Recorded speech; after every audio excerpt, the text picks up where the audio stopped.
But how do you make sure that when deciding like who you could be, that you're not aiming too high? Right. Because then potentially you could be disappointed. Oh, that's a good. That's but a how do really, you make sure that it's challenging enough to keep you engaged?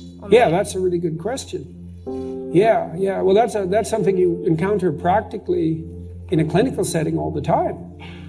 Well, you know, let's say I was dealing with a client, and maybe that was somebody who, say, a man, 35 years old. He still lived at home. So he was too dependent. His room is a complete bloody catastrophe. And, you know, he's living like a bratty 13-year-old. And that gets pretty ugly by the time you're 35. You know, and he knew it, and I'm sure his mother knew it. Although, obviously, she put up with it, which was probably her mistake, at least in part. But maybe we decide, well, you know, let's start by cleaning your room. And so as a cognitive behavioral psychologist, you engage in a process called collaborative empiricism. And that's partly to solve the problem that you described as, well, how do we know we set the right goal? Well, we'd say, well, go try it. And just watch yourself like you don't know who you are, and come back next week and we'll see how you did. And maybe, I remember this one client, he came back and he said, you know, I went and got the vacuum cleaner from the closet, which is something I really never done, and I put that vacuum cleaner in the doorway of my bedroom, crossways, so it blocked the doorway, and then I just walked over it for a whole week. And like, he was completely nonplussed at his own intransigence. And look what he did, eh? He was so resentful and so angry that he, instead of vacuuming his damn bedroom like he planned, he just stuck the vacuum in his own way and then martyred himself over it every day for a week. It's like, okay, then we're starting to get somewhere with the whole you living at home thing here. And so, well, that was too high a goal for him. And you say, well, how do you know that? It's like, well, he didn't do it, did he? So then what you do practically is you say, well, how about you bring that vacuum cleaner into your room this week, and that's your whole assignment. And just watch what happens when you bring it in. Watch the fantasies that flicker in the back of your mind as you live out your resentment at your therapist for daring to make you bring that vacuum across the threshold of your bedroom. And so if people catch those fantasies, whew, that's quite the bloody nightmare and quite the revelation to themselves, I can tell you, because you have to be one angry person to put a vacuum cleaner in your doorway and walk over it every day for a week.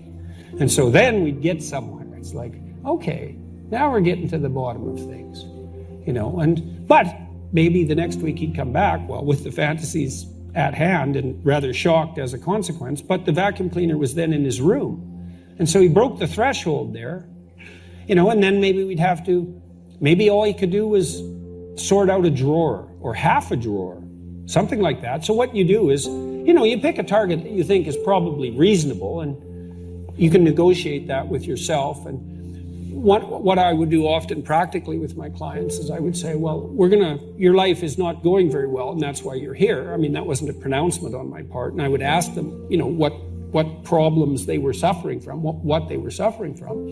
But I would usually do a pragmatic analysis of the generic quality of their life.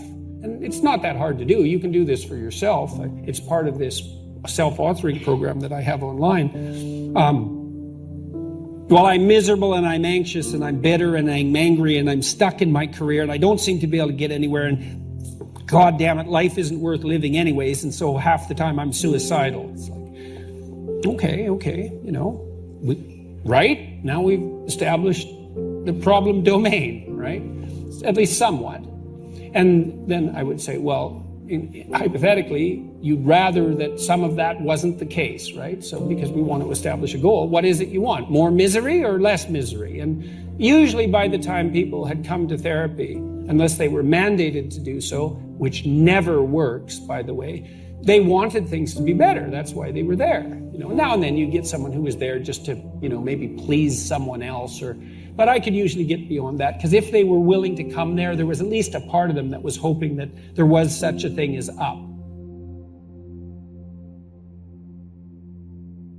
And then we'd just walk through their life. It's like, okay, well, let's do an assessment. Do you have any friends? And how often do you?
See them.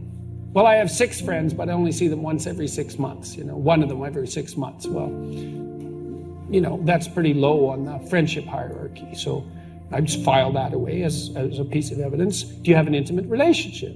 Are you as educated as your intelligence would indicate might be useful? Do you have a job? Do you have a career? Or failing that, a job? Right? Because generally people need at least a job and perhaps hopefully a career. How do you regulate your drug and alcohol use? Because that's a major pitfall for people. How do you use your leisure time? How do you take care of yourself mentally and physically? Now, that's not everything about life, right? But if you don't have any of that, well, we have a place to start then, like maybe you should try to make one friend.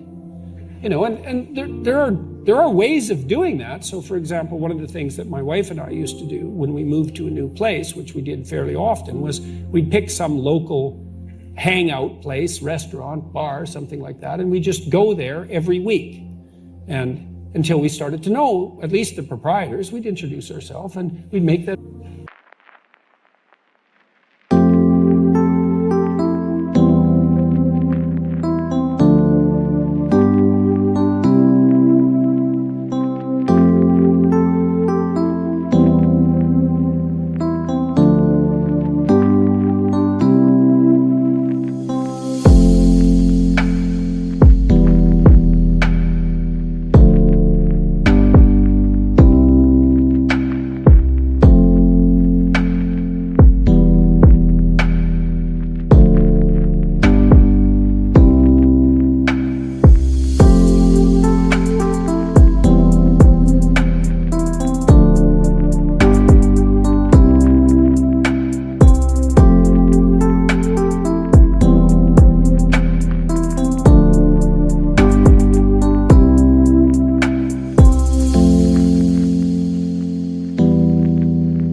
And then maybe you say it, but they're so preoccupied that they don't hear it.